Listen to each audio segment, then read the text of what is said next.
Please welcome SAME President Mike Hofstetler, Fellow SAME.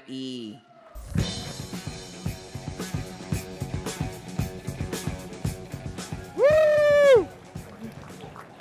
Good morning. Welcome to the 2026 Joint Engineer Training Conference. I'm thrilled to be here in Portland at JETC. Many of you may remember we were supposed to be here in 2021 for the conclusion of SAME's centennial celebration, but the pandemic had other plans, and that JETC was virtual. So being here with all of you in person in Portland and post-pandemic is a lot better. We have a tremendous program lined up for you. Over 80 education and training sessions, 10 technical tracks. We have a mega sessions. We have the third in our Sentinel Mega Session series. We have IGE roundtables. We have over 150 exhibitors. We have our annual Fellows Investiture and Society Ball. We have a completely unique keynote presentation tomorrow that I'm sure you're not going to see at any other conference this year. We have a new town hall session later this morning with DOW that just came together literally over the last few weeks. And here, to get this jam-packed week started, at our opening general session, we have the LDP graduation and executive leaders panel. As you've heard me say many times, SAME is a safe place. It's a trusted platform where all of us, military, industry, government, academia, nonprofits, can come together and develop those relationships to build the bond that is so vital to deliver solutions and innovate forward for our agency partners. So thank you all for being here. It's going to be a great week.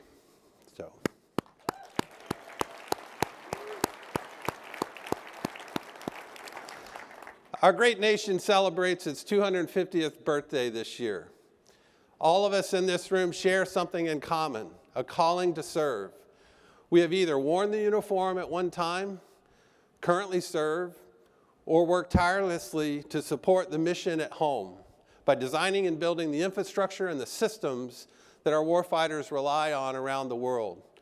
All of us and those who have come before us can be proud of this great democracy our country has built that has stood as a beacon of hope for 2.5 centuries.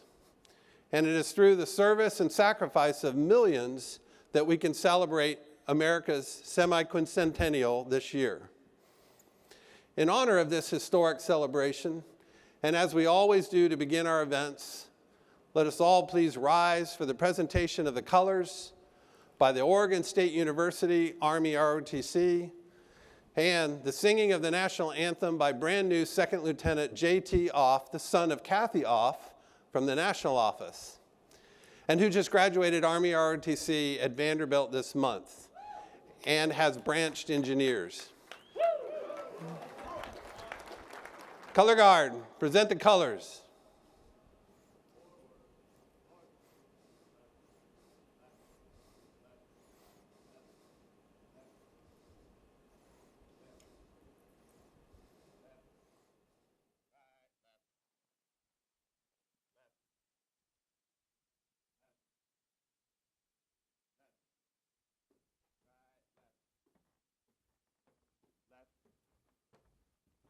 Left. Left. Mark time. Mark. Color guard. Up. Right. Face. Freeze and arms.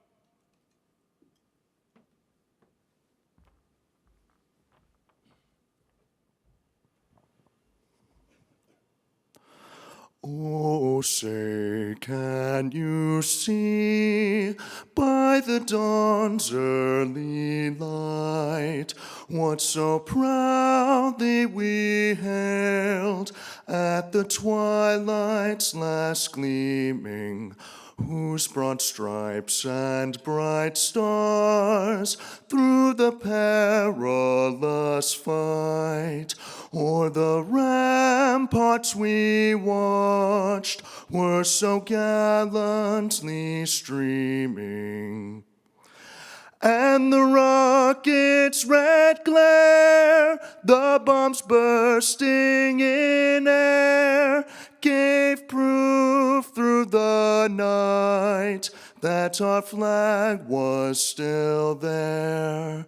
Oh, say, does that star-spangled banner yet wave o'er the land of the free and the home of the brave? Order. Arms. Left. Face. Forward. March. Left. Left. Left. Right. Left.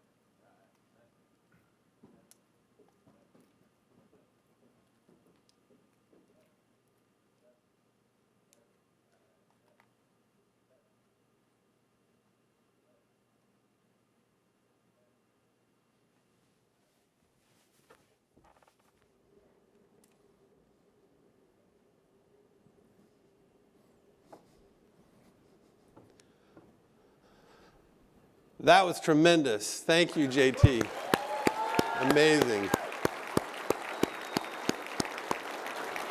For those who remember, JT first sang on stage with us back when he was in grade school. So fast forward a decade and now he's going to be serving our country in the Army. So congratulations, JT, on your commission. It is something we like to note every year that JETC is held during May. I'm sorry, everybody can sit down. Sorry about that. It's so low, the lights are amazing, so I can't see everybody. So JTC is held in May, which is Military Appreciation Month. It's on purpose. And the next Monday, as we know, it's Memorial Day. I would like us to take a moment of silence to think about all of those who are today serving in harm's way and to reflect on all those who have made the ultimate sacrifice for our nation, for our 250 years of freedom.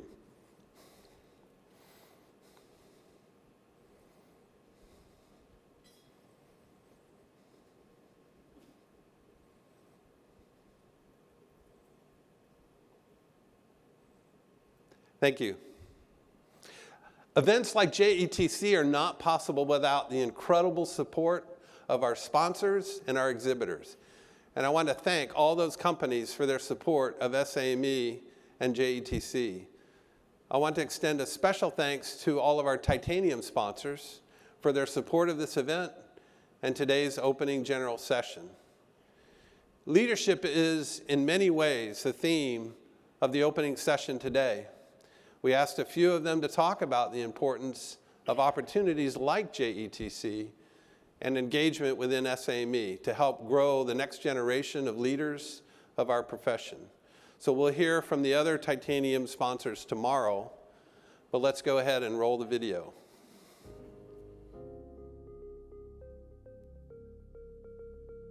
We take great effort to bring a multitude of people from our company to the Society of American Military Engineers functions like Small Business Conference and the Joint Engineer Training Conference. It's a great opportunity for our younger members of our company to interact not only with more senior people in our own business, but to see and build relationships with other businesses, with our clients, and with other vendors that come to these events. JETC creates an environment where professionals engage with experienced leaders, explore real-world challenges together, and build meaningful relationships across government and industry, where technical excellence aligns with leadership growth. Through involvement in SAME, and especially programs like the SAME Leader Development Program supported by the SAME Foundation, our employees gain mentorship, broaden their perspective, and build the confidence to lead with purpose and integrity. Attending JETC each year has given me the opportunity to engage with senior leaders, ask questions about the challenges faced in our industry, and gain a deeper understanding of how strong leadership drives successful outcomes. Events like JETC play an important role in developing the next generation of leaders. They create a space where emerging professionals can connect directly with experienced leaders, build mentorship relationships, and learn valuable leadership lessons. Personally, SAME and JETC has created avenues for me to develop professional relationship that has helped excel my career, including allowing me to become the president of the Louisiana Post as well as a regional vice president for the Gulf Coast region. JETC allows connection and collaboration to move solution forward for our government partners. I wish you the best at the 2026 JETC, and I look forward to collaborating with you and innovating forward.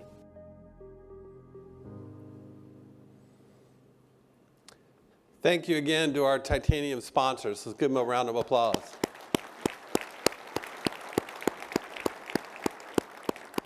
So a common theme you heard during that video was the support of the SAME Foundation. The foundation is right there alongside our society in investing in the future of STEM professionals and AEC leaders for our nation. This year is an exciting milestone as the foundation celebrates its 10th anniversary since it was unveiled here at JETC a decade ago.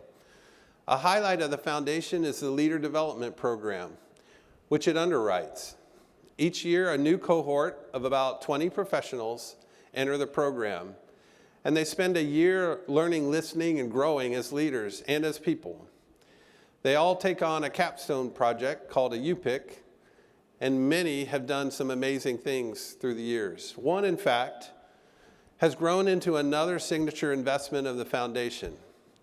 At this time, I'd like to welcome to the stage an LDP alum and someone who's been helping bring the STEM Pathways program to indigenous communities since it began.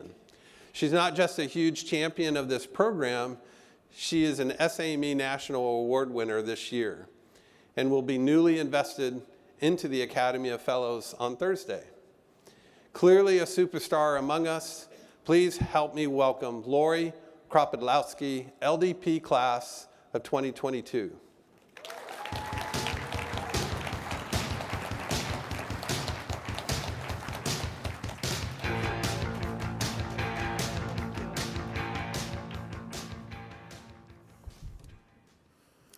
Welcome to JETC. My name is Lori Kropodlowski from the great state of Alaska. I am the marketing manager at OTNA, an Alaska Native Regional Corporation. While most people start with who they are, I'm going to start with who I am not. I am not a skilled public speaker, a college graduate, or a person who ever gives up.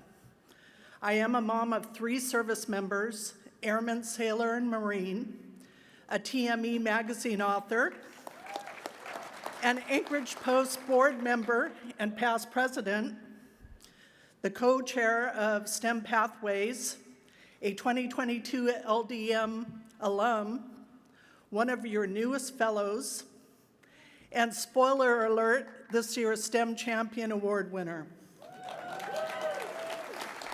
Thank you. Early in my career, I attended a number of SAME events and enjoyed them all.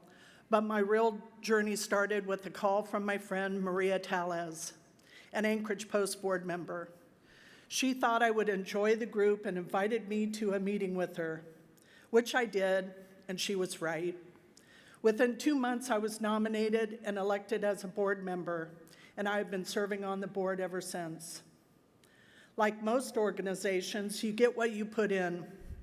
Well, I have been active from the very start, and there is not a committee that I haven't been involved with.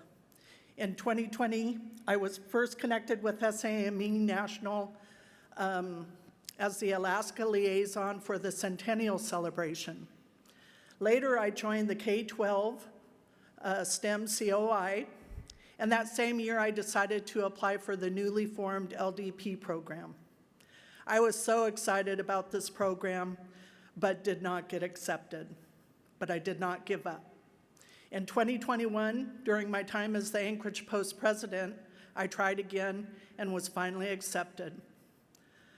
The LDP is a fabulous program, I can't say enough, ending in your capstone project. Mine continued the STEM program, started the year prior. At the time, it was called We Must Go to Them, which provided STEM outreach and funding for Indigenous youth. Working for an Alaska Native corporation and having Native people in my family, my newest granddaughter is Inupiat, it was a win-win. The project conducted Alaska's first 3-day overnight STEM camp for Otna's high school students, and the next year conducted a similar camp for Chilista students. This was followed by many more years working with national and grant writing for the STEM Pathways program. Together, we have raised over $300,000 through United Engineering Foundation grants and SAME Foundation support. This year, we have applied for nearly $190,000 in funding for STEM Pathways, which I now serve as co-chair with my partner and friend, Jacqueline Melcher, who is an enrolled member of the Oglala Sioux tribe. This funding not only supports outreach, but will also educate firms on appropriate cultural outreach to tribes or clans when doing work on or near Native lands. Watch for our second Building Bridges Symposium at this year's Small Business Conference in Charlotte. This year, we are working to expand our outreach and connect SAME posts with similarly minded societies. We have connected with the Advancing Indigenous Science and Engineering Society, known as ASIS, to collaborate on our shared mission, making STEM careers viable for Indigenous people. We would love to connect your post with one of theirs. And I am happy to report the SAME has recently added American Indian and Alaska Native as a drop-down option under my account for your information. The specific data surrounding the demographics of our SAME Indigenous members will aid greatly in future grant requests and bolster the relationships and engagements with tribal communities. Please update your information if needed.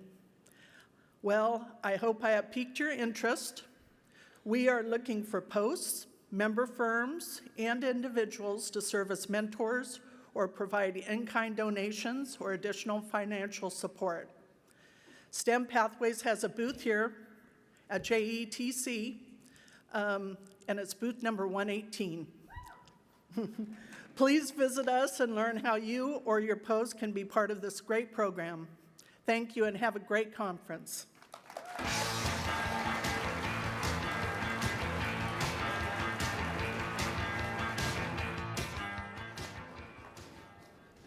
Thank you, Lori. What an example of the power of the LDP program and STEM Pathways. My thanks for all that you and the team are doing to enrich the STEM pipeline for our country and bring new opportunities to more communities.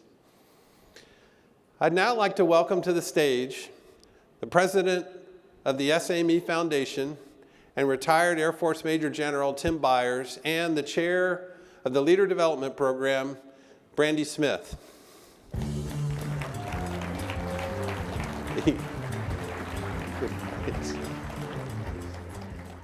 Well, thanks, Mike, and I'm honored and frankly humbled to be the chair of the foundation as we celebrate our 10th anniversary. And what a great 10 years it has been. We've had a proud heritage with leaders like John Mogi, this year's Golden Eagle Award recipient, and Dave Nash, and among many others. And we have a promising future developing on our purpose of fostering engineering leadership for our nation. And we couldn't do it without you, without our donors, without our benefactors, the individuals, the firms, and the corporations within SAME and external. Over the last year, we've begun our new planned giving and endowment programs. We've supported the Career Transition Workshop, and we recognized our first SAME Soaring Eagle recipient. And all these initiatives will continue to give back well into the future. This week, you get an opportunity to participate in a couple of fun events. We partnered with the Partner Post for a 5K fun run anytime during JETC. And I want to give a shout out to the Coleman Half JV for being the benefactor of that 5K. We also have a silent auction ongoing to benefit the foundation. Check it out using the QR code on the screen. I'm looking for those cameras to come up. Anyways, you can get booth space at SBC, you can get beach houses, weekend getaways, sporting events, and so much more. Check it out, have some fun. You know, the auction concludes on Thursday night after the ball. So your support will continue to help the foundation make a huge impact supporting the Society's STEM programs. Today, you've already heard Lori talk about the STEM programs pathway. In a moment, you're going to hear from Brandy, and we'll recognize our LDP graduates ready to take on the world. And starting in a few weeks, 6 STEM camps will introduce high school students to an exciting world of engineering with hands-on experiences with young professionals as mentors and opportunities to hear from senior leaders in our industry. What can you do? Get involved in our fun events this week and throughout the year. And consider how you will leave your legacy. Consider the foundation's endowment, like Heather did, establishing the Weather Smith Endowment, or Colonel Dan Hazen establishing the Walter O. Bacchus Gold Medal Endowment, or learn more about our planned giving program.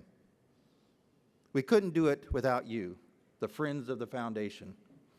And get involved, help us make this, the next 10 years, truly amazing as we continue to develop future engineering leaders for our nations. Thank you for what you do, and now I'm going to hand it off to Brandy. Thank you.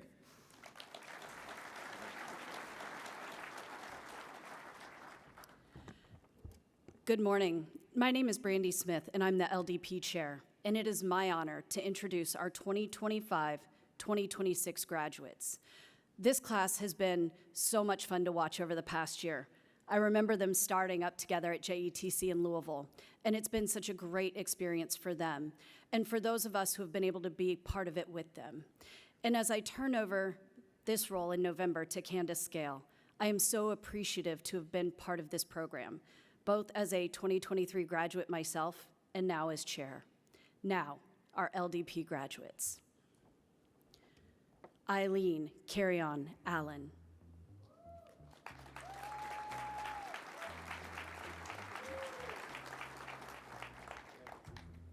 Jacob Ambrose.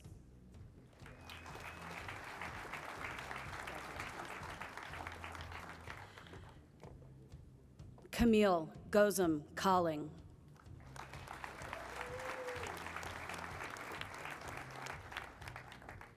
Lieutenant Commander Patrick DeBruys.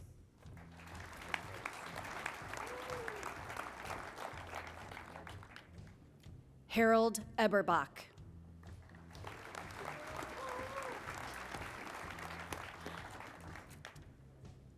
Major Billy Edenfield.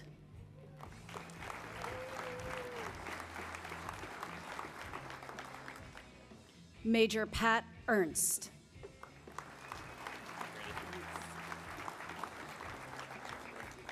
Craig Franzel.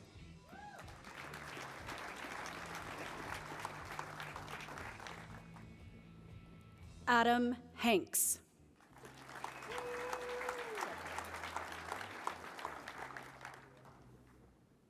Kayla Jonas.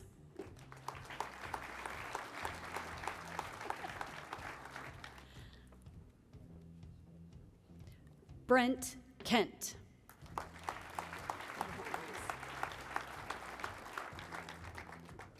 Kristen Laurie.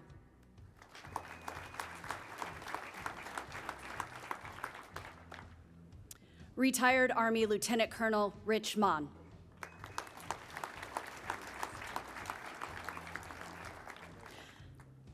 Sabrina Mohazabfar.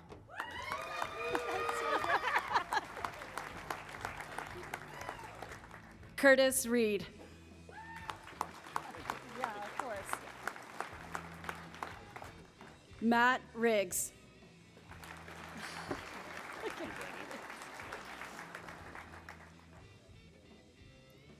Rob Sinclair.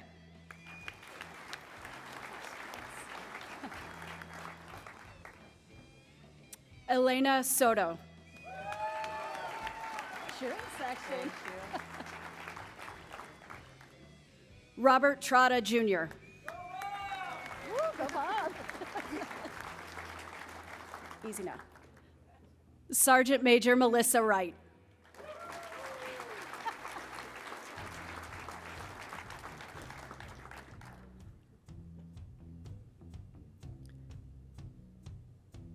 Congratulations to the 2026 LDP graduates.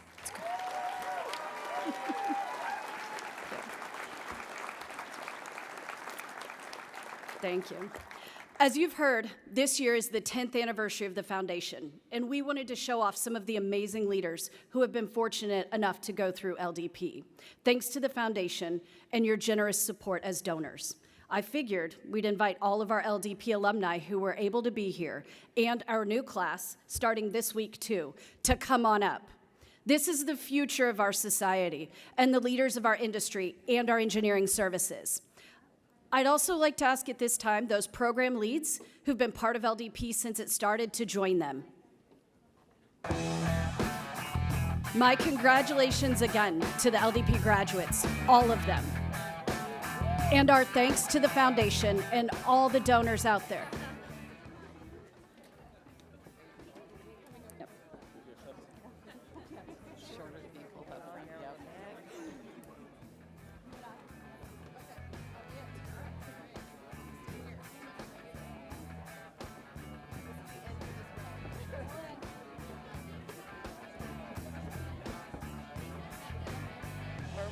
Where are you going? Over here?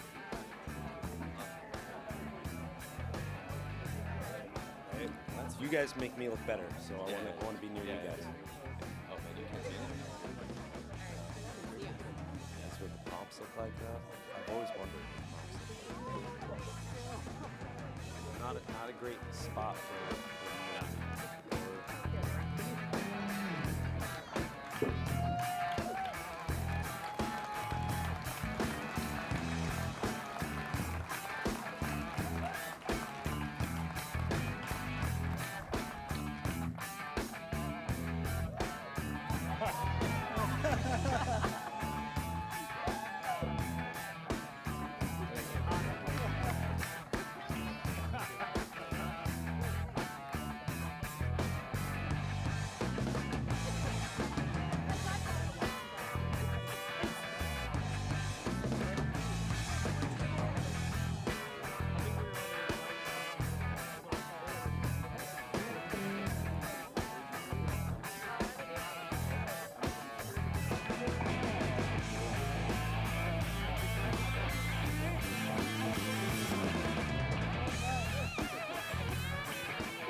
My congratulations again to the LDP graduates, all of them.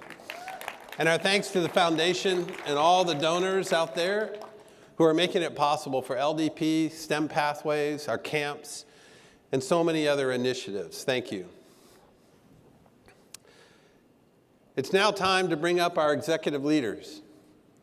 I will introduce them and ask them to come up together so we can jump right into it. So we're going to get started. Please welcome Major General Mark Quander, Deputy Commanding General for Military and International Operations, U.S. Army Corps of Engineers. Rear Admiral Jeff Killian, Commander, Naval Facilities Engineering Systems Command, and Chief of Civil Engineers. Brigadier General Chris Leonard, Air Force Director of Civil Engineers and Deputy Chief of Staff, Logistics Engineering and Force Protection. Mr. Mike Haycock, Assistant Commandant and Program Executive Officer for Shore, U.S. Coast Guard. Captain Samuel Russell, Assistant Director of Management Operations, Indian Health Service. And Mr. Andrew Hildebrandt, Portfolio Acquisition Executive within the Office of Marine and Aviation Operations, NOAA.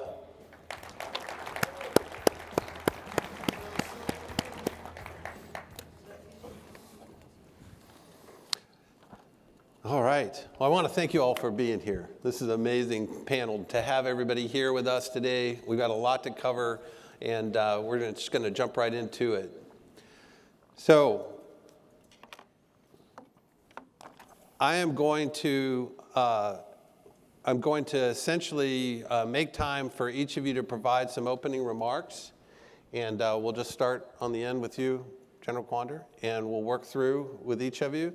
And then we'll save time for Q&A toward the end. So, General Quander, if you want to get us started. No, thanks. And hey, it's great to be here in Portland and to see so many industry professionals, and awesome to recognize all the LDP graduates.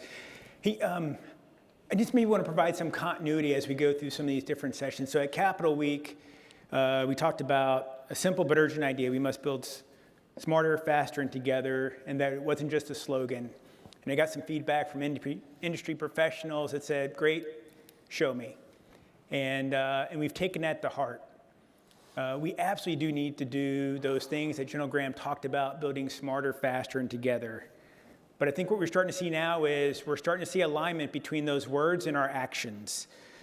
And I think if you look at some recent guidance from Army senior leaders, from OSW senior leaders, it's reinforcing what we've been talking about, to be able to do things differently, to buy down buying power, and to work together, and to accept more risk, shared risk between us here in the government and industry. And we've got to find a way to share more risk together. And today I'm looking forward to some of the discussions later on and engaging with you all this week. And I'll just hit a couple of highlights.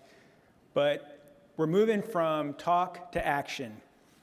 Recent OSW memo from Honorable Marks talked about how we're going to do acquisitions differently.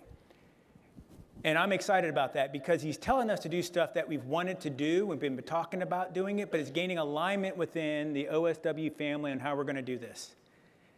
And again, people at different layers will interpret things differently, but when you put things on paper, you bring clarity to thought. And so now he is aligning the OSW family to move in that direction with all these different collaborative delivery techniques. And so again, from talk to action. And now we have the top cover from OSW to do those things that we absolutely want to do. We got to move to that collaborative delivery, and we got to change some of our acquisition processes. And it's not just the contracting tools, but we got to move to these behavioral shifts in how we're going to deliver. We absolutely want earlier industry involvement in how we're doing things, and you'll see this with these different collaborative delivery techniques. We want to share risk, but we've got to understand how we're going to share that risk. And so while I'm here this week, Dave Marr and I, Denver Heath, we want to hear from you how we can share this risk with these different delivery techniques, but also, what are the funding streams? When do you need funding? Because a lot of our systems are still fixated on design, bid, build, and they don't incorporate a lot of these new delivery techniques. And so we want to hear from you on how we can do things differently, how we're going to develop our playbooks, and how we're going to move out. And for some of these projects, we're going to go backwards to go forwards. For some projects, we may go back and redo our acquisition delivery method because it's about saving money, it's about saving time. And then for some, we're just going to look towards the future because We don't want to go backward on some of those projects, and it's going to be case by case. We got to think about how we're going to deliver projects differently, and I'm going to talk about small-scale projects. ASAINE Honorable Gillis has laid out a number of directives where he's guiding the Department of the Army to deliver things differently. He's going to lay out a memo, one a week, kind of like Honorable Tell did on building infrastructure, not paperwork. And so you've got two ASAs within the Army aligned on how they're going to move out with different transformation techniques. The first one that Honorable Gillis laid out last week was how we're going to do minor MILCON.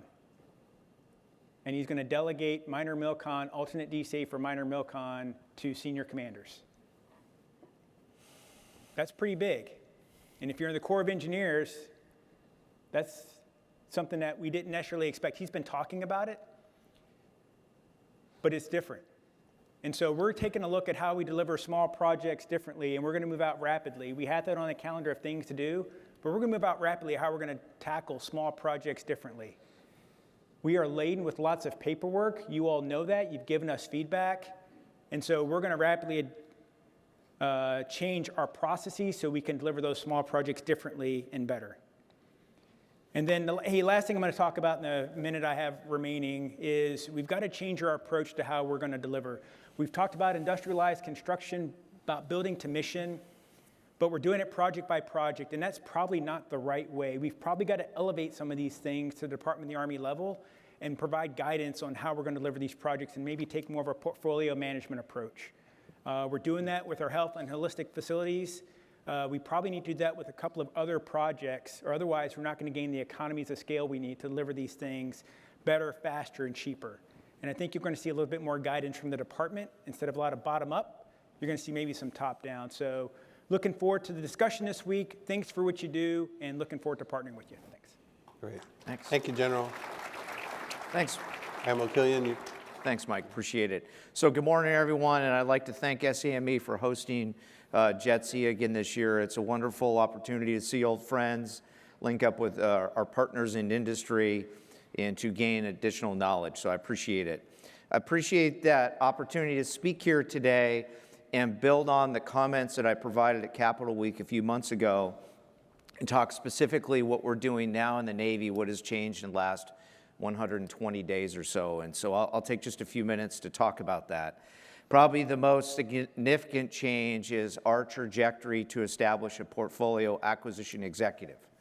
On 19 March, ASN, EI&E, RDNA, the Vice Chief of Naval Operations, and the Assistant Commandant on the Marine Corps signed out a letter directing the Commander of Naval Facilities Engineering Systems Command, that would be me, to lead a transition sprint team to design mission and structure options for a portfolio acquisition executive for shore infrastructure.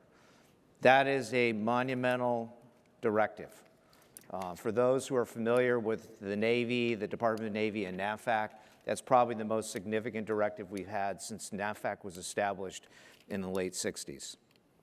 The internal reviews with Secretariat and the Navy staff stakeholders are ongoing and will culminate with a 4-star decision brief to initiate transition to IOC early next month. The construct reinforces pillars of my strategic plan, which I hope all of you have had a chance to look at. It establishes clear lines of authority and accountability. We're vesting total responsibility for cradle-to-grave capability delivery in a single empowered executive who has the flexibility to drive outcome-based decisions. It mandates programmatic execution. This is the part for industry that you should pay attention to. It mandates programmatic execution that is directly tied to warfighting requirements. By aligning our acquisition program management offices directly to warfare platforms, we will aggressively scale standardized designs for our common repeatable requirements to deliver high-end, high volume, and speed. So what's important there through all of those words is that we are going to initiate, or we are going to execute our infrastructure program from this point moving forward from a programmatic perspective. Rather than 18,000 bespoke solutions generated in the field, we're going to drive standard design and acquisition strategy determination from headquarters. This will reshape our acquisition strategies. By aggregating our requirements into predictable common portfolios, We're moving beyond conventional one-off procurement actions, as I just mentioned. We're creating the operational and financial conditions to fully harness the commercial industrial base, leveraging the full spectrum of modern, innovative delivery models and strategic partnerships to get capability to the fleet faster and more efficiently. All of this is enabled by the recent change, the decision the Navy made about 2 years ago to transition the public works function from NAVFAC to the installation, to the 2 installation commands. So that's how we're getting here. So what's the strategic advantage? Our theory here, or our thesis, is that we're going to unleash the industrial base. We'll seek the most capable commercial contractors, including those not currently working with the Department of Navy. Traditionally, if this is the industrial base of the United States for the construction, engineering, and design base, it's this wide. We traditionally have contracted with this piece in the middle. I want to expand that and push it out. The PAE will use contract methods that foster true government-industry partnerships, experiment with innovative acquisition and construction methods, and break down bureaucratic barriers both within the Department of Navy and then with our interaction with industry. The PAE's Rapid Capability Cell will identify and adopt commercial technology, conduct rapid prototyping, and accelerate fielding to meet urgent operational needs. So, acquisition reform, what is it? 10 U.S.C. 2818 authority was provided in NDAA 25, and recently the Dawn has provided implementation policy for its use. So we've lagged behind the Department of Army in this area, and we are now using it. It enables one-year O&M funds for non-MILCON projects to include up to 10% contingency, so that's a big change for us. Accelerated design build, which allows the award of design portion of a design build contract prior to project authorization and appropriation. Expanded OTA under 10 U.S.C. 2808 removed prior limits on the number and dollar values of projects. We see this as a transformational authority. Multi-year procurement, allowing contracting personnel for a series of repeatable facilities over multiple years, and of course, progressive design build, which was codified in the FY26 NDAA and is a collaborative 2-phase delivery method. So I look forward to a productive panel today. I look forward to the conversations. My folks are here in attendance, and so please seek them out and ask as many questions and provide feedback as you see fit. Thank you. Thank you, Admiral. General Leonard, your remarks?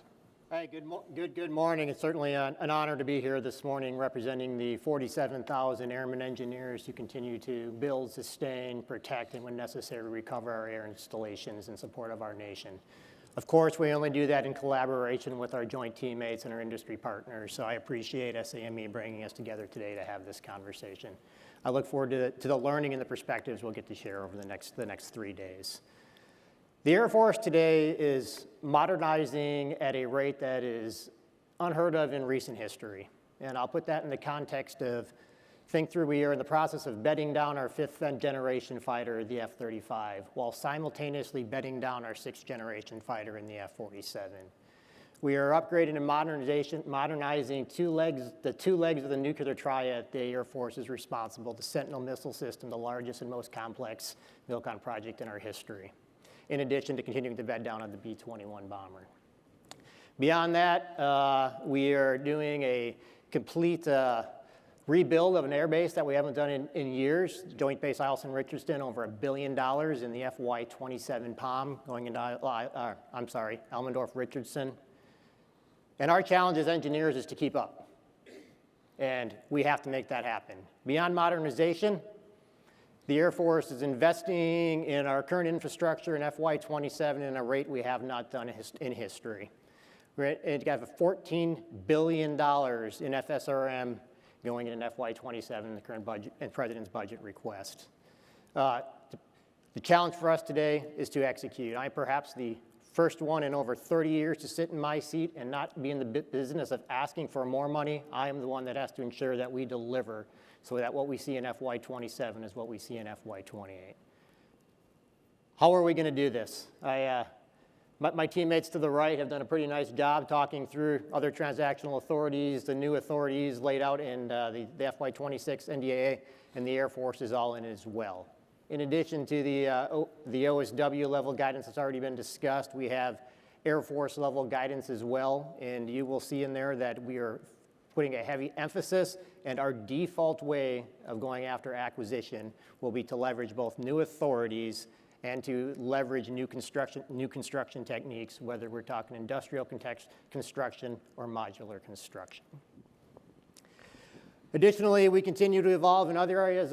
One we haven't talked about yet, and certainly if you're hanging around the OSW and you're reading the news, you've probably heard of the OSW Barracks Task Force. The Air Force is leaning in extremely hard, and we are defining what that means for the future of how we maintain dormitories for our airmen. Again, we're investing nearly $3 billion in FY27 into dormitories. That's a mix of both MILCON and FSRM. But perhaps more significantly, we're relooking at how we deliver dormitories for our airmen right now. So you hear the term in the Air Force, dorms as a service. We are defining what that means currently, but we remain committed to two basic principles. One, we'll continue to maintain commander-level authorities over how we maintain our dorms, whether that is our airmen dorm leaders or that is the ability to command or commands to maintain influence within the dorms. With that said, there is clearly a role for our industry partners, both in how we deliver and how we will maintain our dorms going forward. So we certainly will welcome the feedback on that. Last, I think I'll end by just saying again, back to where I started. There is a lot that will change in the Air Force over the next few years, but something will not change, and that will be the commitment of our airmen to deliver across the world as we've done over this last year.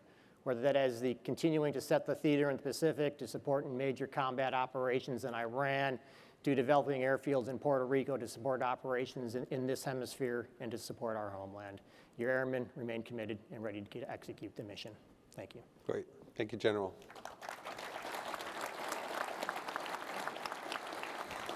Mr. Haycock, over to you, Coast Guard. Thank you. Good morning. What an opportunity.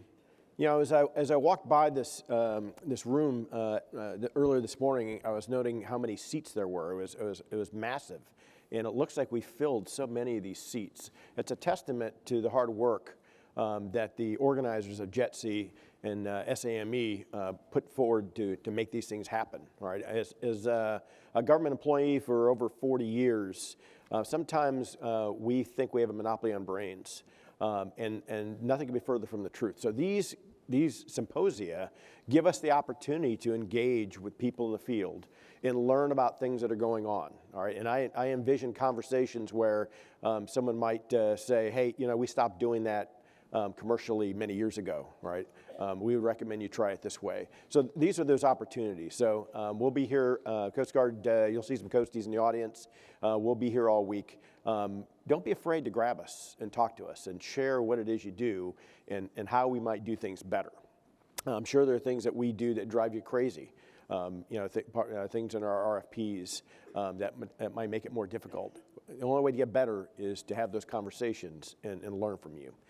So I am thrilled to be here, as are my Coast Guard counterparts.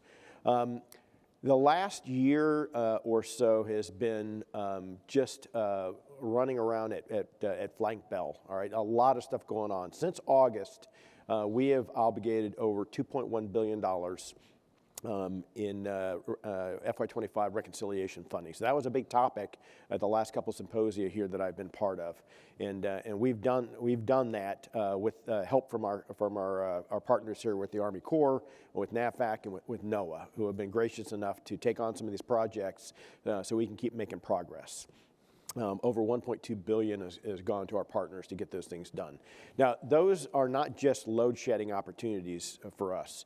Those are opportunities to partner with other organizations and learn from them as well. So we are thrilled to be partnering with Army Corps, NAVFAC, and NOAA and see how they do business and see what we can learn from them. We are excited. We broke a record for the Coast Guard back in January when we awarded a reconstruction contract for about $200 million down in South Padre Island to rebuild the station down there that had suffered a major fire last year, almost exactly a year ago. That was $200 million. We, from RFP to award was about 2 months, which was really fast for us in the Coast Guard. That required a lot of industry engagement. I think over the last year we've had over 45 engagement opportunities with industry, and much of that, if not all of it, was sponsored by or organized by SAME. And so we've learned a lot from those engagements. We thank all those who participated, and we thank SAME for supporting that, setting those things up for us, right? We still have a ways to go, though. So we've obligated about 44% of our FY25 reconciliation funding. So we still have another 46% to go. And so we are committed to obligating that. We have about 227 days to do that. Our goal is to have it all awarded by January 1st of 27. So that's rapidly approaching, and with help from our counterparts in the other organizations here at the table, and with your help in the audience, we'll get through that. I think I'm going to pass the torch here. I've got other things we can talk about as the questions come up. So thank you. Thrilled to be here. Thank you. Captain Russell. Good morning. Good morning, all. This really is impressive how many seats there are here, and thankfully I can't see most of them.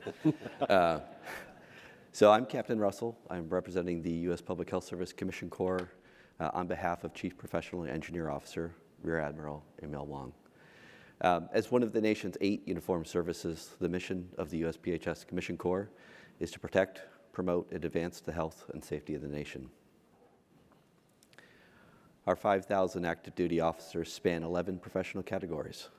Missions include advancing tribal health, researching emerging diseases, and supporting defense and homeland security partners. Officers maintain readiness to deploy in response to public health emergencies across the country and around the world. Engineers in the USPHS Commission Corps serve in a variety of missions and roles. We're a small service. Of the approximate 300 total engineer officers, approximately half of us serve with the Indian Health Service. For the Indian Health Service, we provide leadership, project management, technical expertise for healthcare facilities and sanitation infrastructure, serving federally recognized tribal nations.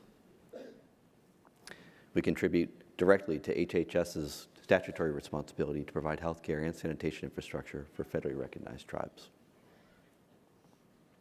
Additionally, many of our PHS engineers serve in agencies such as FDA, EPA, supporting regulatory programs that protect public health. Others contribute across agencies such as CDC, U.S. Fish and Wildlife, Department of War, and the Interior.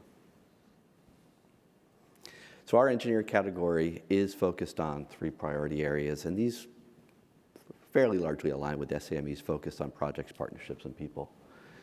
Our priority 1 is readiness and deployment. Maintaining the deployment readiness is a top priority of the USPHS Commission Corps, and the engineering category is pursuing additional initiatives to strengthen that. Initially, we are working to establish a dedicated disaster response engineer deployment role, and looking to back that deployment role up with a group of subject matter experts to give 24/7 reach back support to those officers in the field. And you may have heard our secretary announce this. There's been a major surge to augment through deployments longstanding support engineer officers have provided through the Indian Health Service. Additionally, the USPHS has taken significant steps to increase the number of engineers officers permanently and temporarily assigned to the IHS. Our second priority is interoperability with sister services. Sustaining strong relationships with sister services supports interoperability, professional development, and knowledge sharing across the uniformed services. And I'll raise an example. We've worked directly with the Navy to support the Pacific Partnership. And we see SAME as a key avenue for engagement with the engineering community of the uniformed services.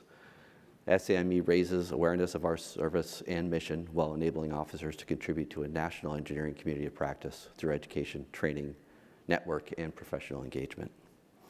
We do encourage our officers to maintain memberships and participate at the post level in national community of interest, the LDP program, and in volunteer opportunities such as ASAME construction camps. Our third priority, and I think you'll hear this throughout today, the USPHS engineering category is actively seeking to grow its ranks.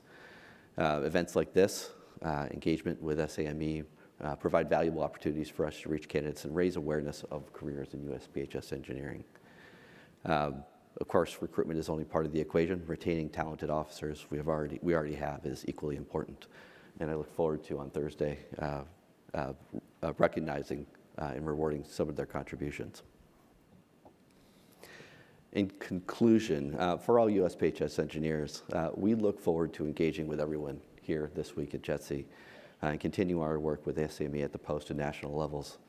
We really appreciate the opportunity to speak today and look forward to strengthening these partnerships and advancing our shared mission across the uniformed services and the broader engineering community. Thank you. Great. Thank you, Captain. Mr. Hildebrandt. All right. Good morning, everybody. I'd first like to start off by just saying thank you for the opportunity to be here and be part of this panel. And thank you for everything that you all do in support of these events. I'm really excited to be able to have 5 minutes to discuss a little bit about my organization, NOAA. We're a much smaller organization, so anytime we get to get in front of a very large group, we like to tell everybody about what we do, because not everybody has a holistic understanding. And then I'll weave in some of the topics that you've already heard today and about how we're tackling some of the challenges that lay in front of us. Specifically with the NOAA, I work for the Office of Marine and Aviation Operations. We currently operate a 15-ship fleet of research vessels. We also have 10 crewed aircraft. Each of these portfolios are supplemented by greatly expanding portfolios of autonomous systems that enhance our capabilities to deliver scientific data to the American people. We have a fairly geographically dispersed operation with our Marine Operations Centers and home ports located all across the East and West Coast, as well as Alaska and Hawaii. And then our Aircraft Operations Center is located in Lakeland, Florida. Although only one location, our aircraft are typically spread across the United States doing missions at any given time. So then the assets that we have, our fleet. Our current fleet of 15 vessels the average age is 33 years old. Some of our aircraft were produced in the mid-1970s. So you can imagine just from those numbers that the need to recapitalize and modernize our systems has never been greater in NOAA. As a result, we're currently undergoing the largest recapitalization effort that we've ever had. We have $4 billion in current acquisitions and projects that we're currently performing. That might not seem like a lot, but for a small agency like NOAA, that's a pretty big deal for us in terms of the undertaking that we have. So although we are smaller in size, when we do recapitalization efforts like this, it kind of adds another challenge by how small we are.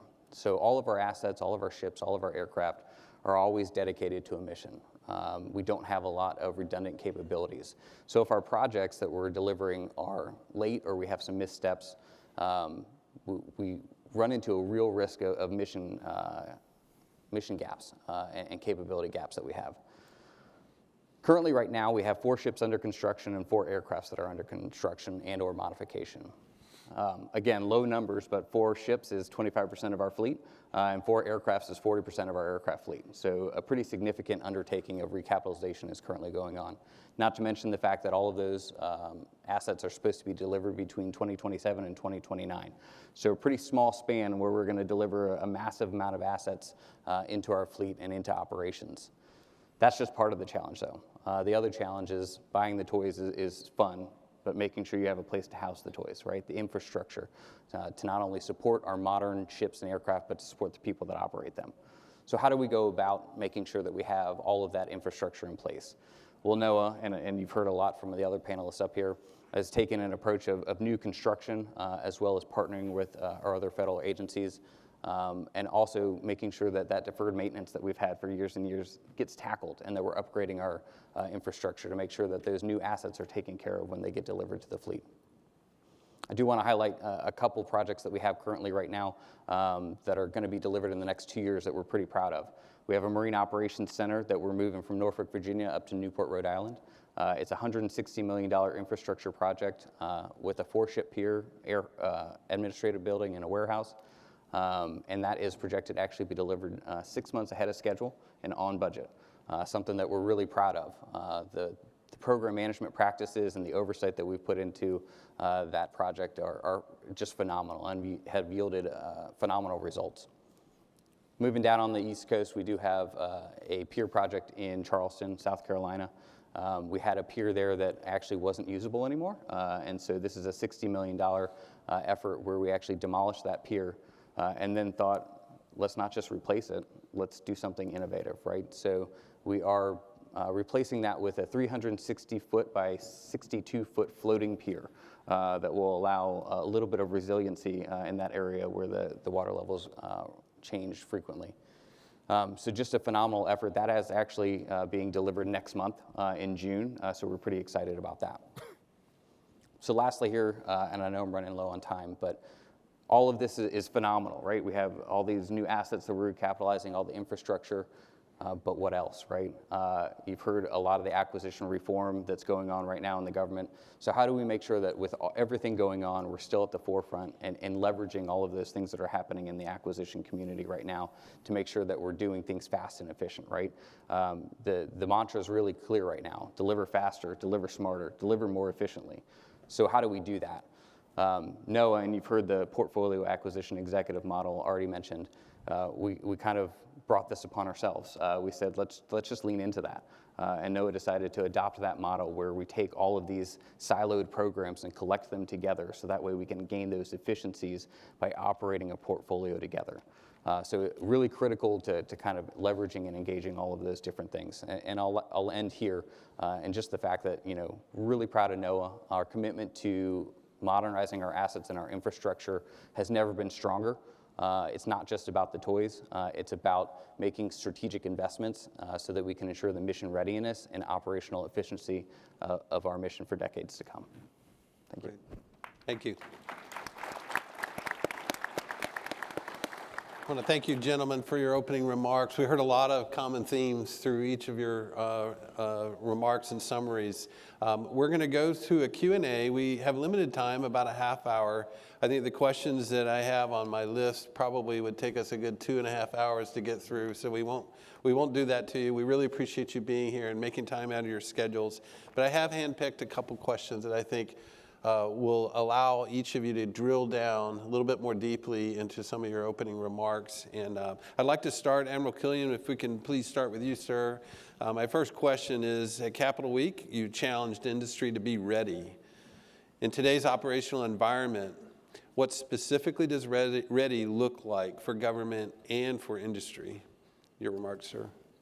Thanks, Mike. I appreciate it. So let's pick up with that football and run with it. So a few months ago, I spoke to many of you, and I said, I need you to be ready. And that hasn't changed. I'll put a point on it here when I talk about that.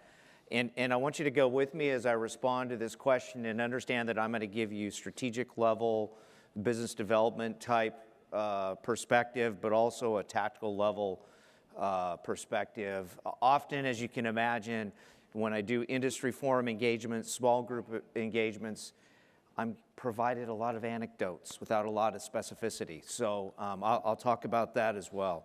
So let's talk about NAVFAC. Let's talk about the Navy and the Marine Corps.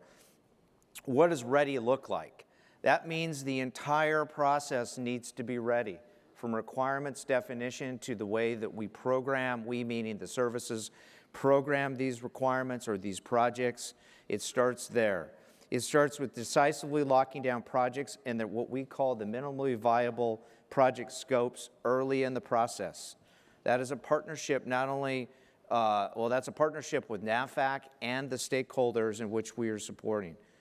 Smartly positioning and grouping projects in the fit up or the program to take advantage of economies of scale and opportunities like industrialized construction. Nailing down solid project costs, including identification and mitigation of risk, and aligning the NAVFAC execution team and our acquisition tools and our capacity to execute at the earliest opportunity. This last point is super important, is I can sit up here for an hour and talk about what I will call up and out acquisition reform. I can ask all you folks to come to the table with a different approach, but I also have to drive organizational change within NAVFAC. And so that last point really is to that. For industry, what does Be Ready mean? What does Be Ready include? It is understand the work and the opportunities are not just coming soon, they're here now and they will only grow. So I need you to be ready and stay ready. I've directed my team to go back and revisit our acquisition strategies for FY27. And as General Quander said, that means we may have to step back a little bit to be in alignment with the reforms that we're trying to initiate. We need you to shore up your capacity, solidify your relationships with your business partners. Make sure that they are solid and that they're fully integrated. Also want all of you to take a hard look at industrialized construction. Do we have the manufacturing base to support that? Because this is a growth area that I believe will expand across the entire Department of War. And I need you to take a hard look at your operations. I can speak for myself, but I suspect it's the same for my colleagues here to my left and right. We are experiencing too many design and construction quality misses, and it's wasting a lot of time and money. And more importantly, it's causing a credibility crisis within the department as to whether industry can deliver, and us, quite honestly. And so I would ask all of you to take a look at that, have that discussion amongst yourselves within your companies when the time is right. But let me close it with this, and I'll say I want to be very clear. I want all of us to be successful. I need to get the capability that you can deliver. I need you to have a successful business in a healthy business environment. And I want you to win work. I want competition. I want the ability of my industry partners to deliver on time, make money, yes, make money, and come back and do it again and again. And I think that we'll be better for that. That's it, Mike. Great. Thanks, Admiral. General Quander, anything to add to that? Nothing. I think we're in alignment with where NAVFAC is trying to go, especially with the industrialized construction. We do need to give more predictability to industry. Right now, we only have one major portfolio management program, and that's our H2F facilities, but we're looking at to expand that, probably not to the scale of the Navy, but definitely clearly looking within the Army.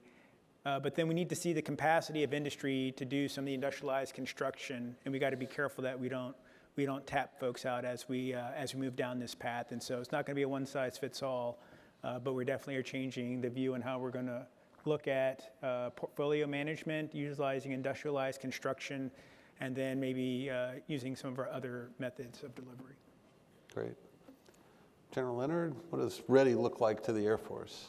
Well, first, I would concur with everything my colleagues have said up to date. You know, maybe the one I would add to being ready would be going back to kind of some of my opening comments about the levels of investments the Air Force is making in FY27. Part of being ready is to have the capacity to be ready in 27 and ensure that we can execute.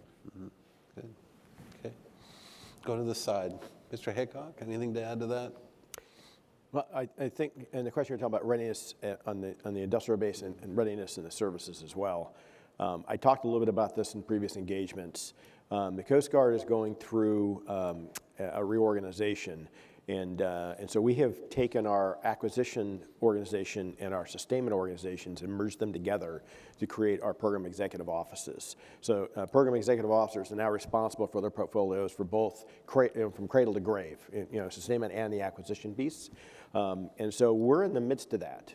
So we're running sprints even as we speak to figure out what FOC looks like for that. So that's what we're doing to be ready on our side. On the industrial base side, I think there's a little bit of a help me help you there. If we're not communicating well with the industrial base on what the demand signal looks like in the future, if you don't have an idea of what sort of projects are coming down the pike, then we need to talk. We need to do a better job of communicating that so that when those RFPs hit, it's not a surprise to you, all right? And you've already figured out whether you're going to go after that work or not, okay?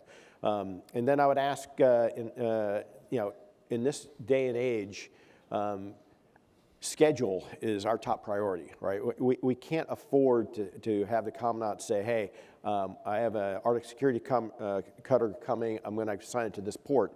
I can't look at the commandant and say, Roger, sir, I'll have all the infrastructure in place in 10 years. That's just not going to work. We need to be more nimble, right? So we need input from all of you on how to do that.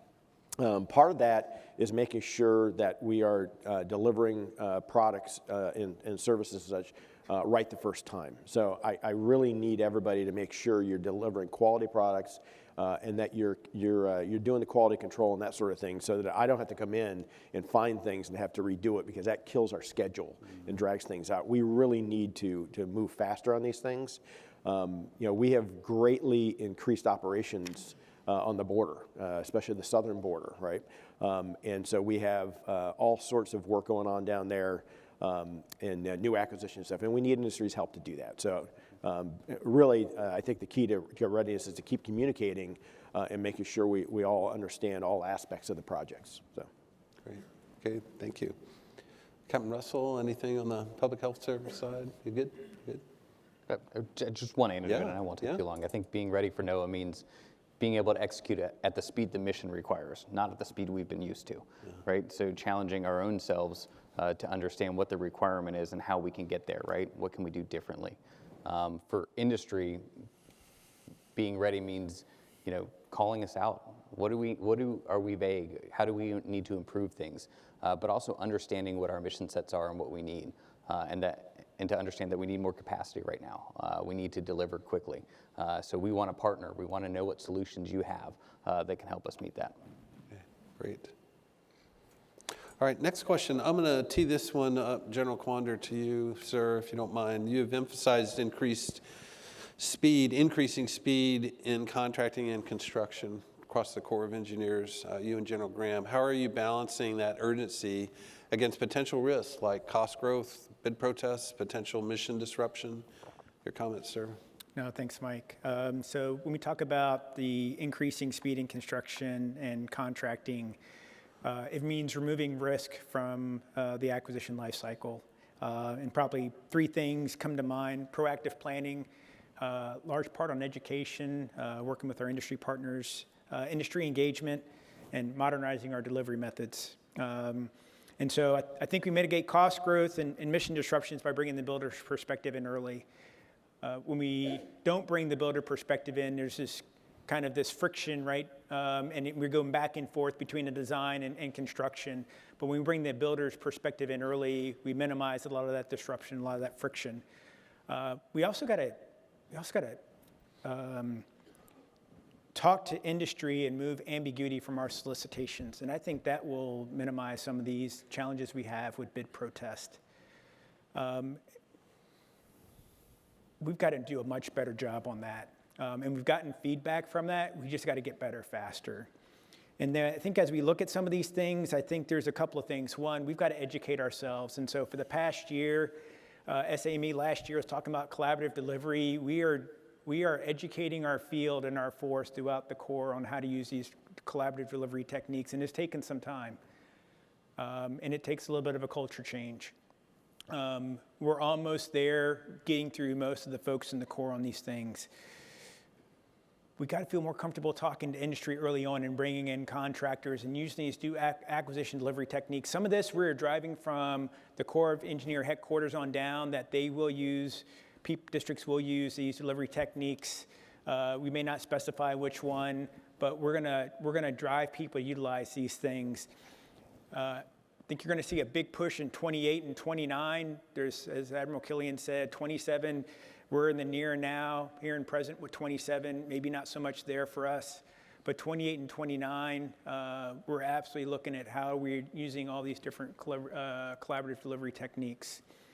And for us, we're not going to do pilots. We're just going to go. And so we're doing our first progressive design build under other transaction authorities now.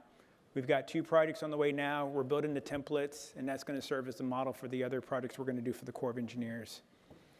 And then finally, I think if we look at our MATOCs and SATOCs, that'll prevent some administrative delays. But as I peel the onion back on how we do MATOCs and SATOCs, Some of our requirements, maybe not for the larger MILCON, but definitely for the smaller projects, we've got to look at how we prescribe requirements in these, simplify them, reduce some of the onerous requirements so that we encourage more folks to compete.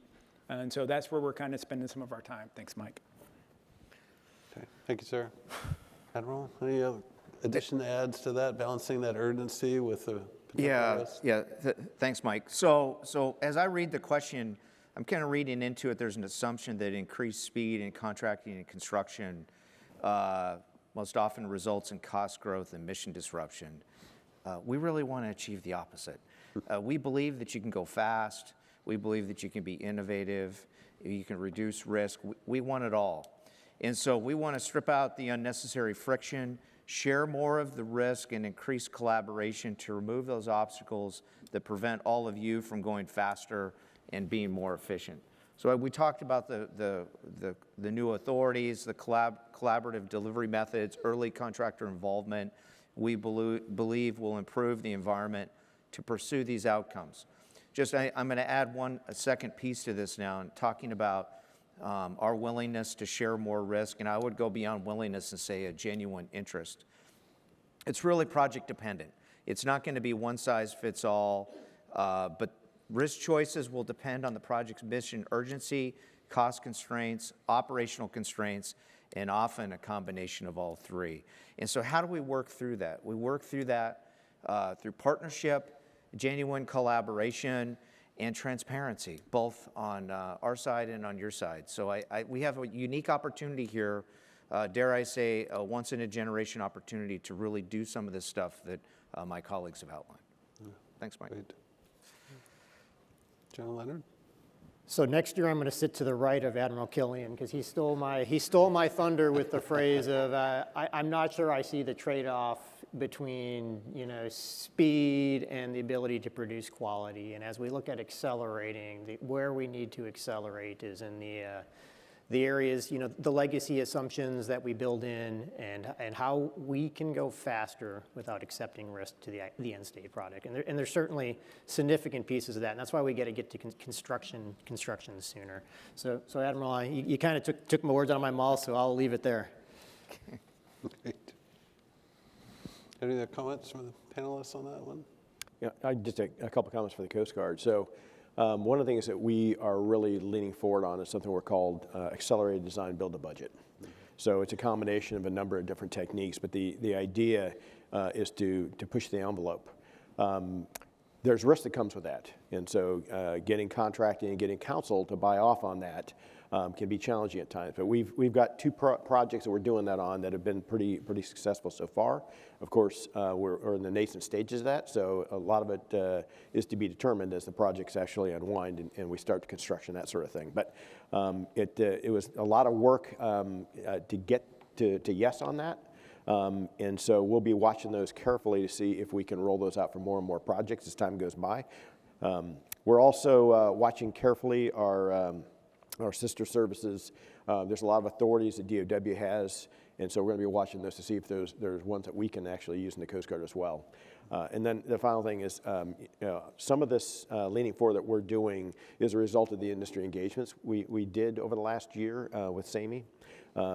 And so, we're always open for input from the industrial base. So if we are dragging our feet or moving too slow, hey, push on us a little bit and help us get out of our comfort zone because that's where the growth occurs. Great. Okay. Any other question? Yeah, I have a little bit to add. So I think when we hear the word acceleration, we assume that we just charge the cliff, right? Acceleration to me just means how do we get there faster? And sometimes that means what do we remove? What do we look at in our process that allows us to remove those redundant things that doesn't add value, right? So we're still disciplined, we're still defining our requirements, we're still doing what we need to do, but we're trying to figure out a way to speed up our own internal decision-making processes, right? And that doesn't lead to recklessness, right? The goal is not reckless acceleration, it's disciplined acceleration so that way we can still achieve the quality results that we need to achieve. Great. Thank you. So I'm going to springboard off of, well, you touched on it, several of you touched on the new authorities. This next question, if I could tee it up for you, General Leonard. So the new authorities that were granted in the FY26 NDAA to include accelerated design build, progressive design build, can you tell me what your service, what the Air Force is doing to implement these new authorities? Just a little bit more of a deep dive, sir. Yeah, no, thank you. So, you asked specifically about progressive design build, but I would expand that question out to, all 11 new authorities that were granted in the NDAA. And I would, like to first characterize what those really were. So those were changes to law. And it shouldn't surprise anybody that the Air Force or no other service really had policy or training programs that violated the law. So thus they didn't exist prior to this last year. So I would say the Air Force is doing two things in parallel. One, we're running aggressively, with our counterparts to implement both of those authorities, to learn as we implement, specifically with our SpaceCom headquarters facility and our medical and education and training complex are kind of the two big example projects that we're working out of. So we're running full speed to learn, but simultaneously we're working the policy and the education and training that we need as a service to make sure that we can do this better going forward. So within the last months, our Secretariat put out the first policy building on the OSW policy. And the bumper sticker to that is, alternate methods are the default. So we are looking at OTAs as the default, and we are looking at progressive design build as the default way of doing business going forward. Additionally, in terms of training, we are actively trying to train our force. We're partnering with George Mason University to develop some training programs on how OTAs work. And additionally, out of our Air Force Institute of Technology at Wright-Patterson is developing and partnering to develop our first training courses to train all of our officer engineers on how to get after and leverage OTAs, all of which will be built on working in parallel with what we're doing and what we'll learn on the first one. So my two asks from industry on that is really, run with us, help us learn, help us understand and identify opportunities that may not be obvious to us. And then the one that we don't talk about enough is risk, and not that we should be afraid of risk, but we need to make sure that we can articulate and understand where and when we are taking the risk. Thank you. Great, thank you. Admiral Killian, General Quandary, I know you talked about it in your opening remarks, but anything to add to how the tactics and the strategies that you've already outlined are addressing this? Yeah, Mike, if I can. So we're spending a little bit of time on this space as we try to implement these new authorities. I already talked about education. We also got to talk funding streams as well. And so if you're going to do accelerated design build with ahead of an appropriation authorization, that's pretty significant. And so there's a lot of folks skittish. How does this work? Mm-hmm. And so at least on the Army side, we owe guidance out how we're going to do this so that people use these new authorities. We talk about risk. Yeah, we got to talk about risk. We got to communicate risk. I'll tell you what's different, though, is that our senior leaders in the Army and OSW are talking about they're willing to accept more risk.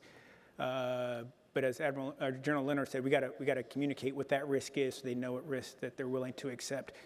That eases the concern at the point of execution when they know that senior leaders within the service are saying it's okay to accept more risk. They need to know that that's okay, and we got to have that conversation. The other thing that we're looking at too is our processes don't necessarily fit well with these new authorities, and so on the Army side, we're looking at how we're going to do MILCON codes, completely revamp what MILCON codes look like. So last week we were doing a couple of projects and we're trying to use the new authorities, and these codes just don't fit. And we were looking at that already, but we probably need to revamp how we're going to deliver MILCON and how we're going to do the authorizations, and we need to simplify it so that it is not as lockstep as it has been for a number of years when we were doing our traditional design bid build process. So number of things we're looking at, Mike, and again, we're going to roll this stuff out sooner rather than later, and it's going to be our ASA rolling it out. Thanks. Good. Thanks, sir. Hey, Mike, so a couple thoughts here. So to further reduce delivery time and cost, we are actively pursuing 3 additional what I call legislative enablers. Relief from energy performance requirements. Currently, our facilities must be, as all of you know, 30% more energy efficient than code. in commercial practices, which gets to General Quander's comment about the code. This is not only drives increased costs, but it's also driving overly complex systems that are very difficult to maintain. If the sustainment funding is not there, we're making significant investments in high-end systems that we're not necessarily going to maintain at optimal level. 2, expanded repair by replacement authority to other facility types. So it's working very well for barracks. Why not expand it? We need to get that codified. And then the UMC threshold needs to be increased, and from my perspective, to take greater advantage of the flexibility and speed that UMC offers with these smaller MILCON projects. Now, if I had a magic wand, the one thing that I would love to see implemented is a lump sum MILCON appropriation, sometimes called unspecified MILCON appropriation, where we can move funds between projects without the 6 to 9 months, that's best case scenario, 6 to 9 month delay of a congressionally approved reprogramming. We've already done this recently. We did this with the Hurricane Florence recovery at Camp Lejeune and with the China Lake earthquake disaster recovery appropriations, where lump sum appropriations were provided. So that's kind of how we're looking at it from the Navy perspective. Yeah, that's great. Thanks for sharing those 3. I think we've got time for probably one last question. I'm not going to go down the line, but I'm going to start. Captain Russell, we'll just start with you on this one. Real quick, sir, if you don't mind, what is working right now in recruiting and retaining engineering talent, and where are you continuing to struggle at Health Service? Yeah, thank you for that. This is one of our most significant priorities, especially at the Indian Health Service. Our projects are really modest compared to much of what we've heard about today. And over the past few years, we've struggled to transition from more of an in-house engineering design platform to a situation where we're being more project management focused, farming out engineering to some of the groups that are some of the organizations in the crowd today. That said, we are trying to increase our numbers substantially. Indian Health Service has over 35% vacancy rate. We're trying to be very intentional about recruitment. We're competing for engineering talent in a very difficult environment. We're looking for people who are mission focused on public health impact. We're looking for engineers and technical professionals who want to apply their skills where we feel they're needed most in some of these very hard to fill, sometimes remote areas. We're broadening how we're looking at recruitment. We're looking towards return Peace Corps volunteers, of course focusing on students and recent grads. Inter-service transfers continue to be a focus. And we're also trying to engage future engineers where they are through organizations, like was mentioned before, the American Indian Science and Engineering Society, SAME, through conferences and hiring events. Indian Health Service has taken the bold step of centralizing its hiring process. We used to have 12 different HR processes. We brought that into one centralized area, which has had a significant impact on our ability to hire for our areas. That said, I do want to also mention that it has been very difficult to compete with the private sector. And because of that, we've had to develop some incentives for both our officers and civil servants. We've put in place special pays, trying to incentivize people to go into these hard to fill areas, and similarly with the civil servant staff. So we've had success in maintaining our levels, but we'd really like to see us start increasing our levels. Great. Thank you. Any other initiatives that maybe folks haven't heard about for recruitment, retention that everyone's looking at? Just Mike, for us, our USACE hiring marketplace, our talent marketplace has been helpful for us. The Secretary of the Army has been very gracious, and we had 28 new hires authorized to support projects. And the talent marketplace has allowed folks to see what's out there and for us to align people with their talents. And then we also just recently got approval to hire student interns and increase our fellowship. So huge wins for bringing some of the young talent back in where we've had a pause for a period of time. Okay, great. Yeah, I would say, so what's working today is 3 things. For our force structure optimization, So following the 2025 two rounds of DRP, we are proactively realigning and restructuring our organization. We're doing all that simultaneously with acquisition reform. So for those folks out there that are familiar with NAVFAC's structure, that's a significant change in the way we are doing our business. We've centralized recruiting, including the stand-up of a talent acquisition center of expertise, and then we've put a lot of focus on these early career pipelines in development of our folks. So where we struggle is what I call the mid-career gap. So journeyman level talent, our largest hurdle remains recruiting mid-level journeyman engineers who possess the competencies we need for them, for us to function accordingly. And then niche disciplines. So the one that I always talk about is fire protection engineers, limited talent pool in the United States for those folks, so that remains a challenge. So how are we competing with the private sector for top talent? I would say by use of next generation what we call next generation tools, moving beyond reliance solely on USA jobs. We are now piloting a new Department of Navy Salesforce talent acquisition tool to provide candidates with a more modern, streamlined experience. Use of AI and proactive sourcing, expanding our reach by contracting external tools, including leveraging LinkedIn hiring assistance, AI capabilities, and then financial incentives to the extent that we can with the authorities we've been giving. So, and then the last thing I would say is just highlighting the value proposition that is NAVFAC. International service opportunities. A lot of senior people have left with DRP, so this creates space for our mid-level folks to move up. Great. General Leonard, anything to add? Air Force perspective, just. Now, when I look at recruiting and retention, I looked at through the three lenses of enlisted officer and civilians, and I'm happy to report that in all three categories we're generally doing well. On the enlisted side, we have a slight gap in our NCO corps in certain career fields, but that's a fairly normal bathtub. Our officer corps is healthy right now, and I attribute both of that to, I'll call it the value proposition. The ability to serve on a team doing meaningful work in defense of our nation continues to attract top-tier talent to our officer enlisted corps. On the civilian side, it's more an issue right now of it's less of a recruiting issue than as we work through the manpower billets and authorizations based off of DRP, and then filling in some of the niche positions as well would be where we're limited. Yeah, great, thank you.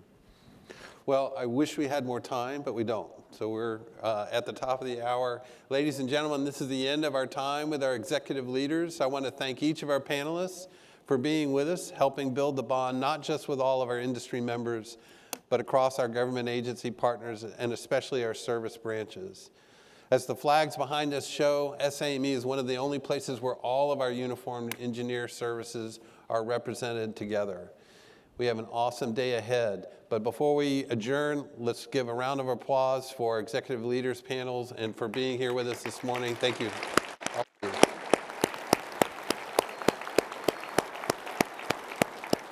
We have an amazing day ahead. So as I mentioned at the start, at 11 a.m., OSW will hold a town hall forum in Exhibit Hall A. And so my thanks to Seth Cutler with OSW and Sal Najumian, who will moderate, for pulling together this panel at the last minute, literally. And you heard many references during the ELP here this morning on the May 4th Department of War memo. So they're going to be addressing that specifically. So you don't want to miss that, that touch session. So accelerating facility and infrastructure delivery this morning, they're going to be focused on that, and progressive design build, obviously.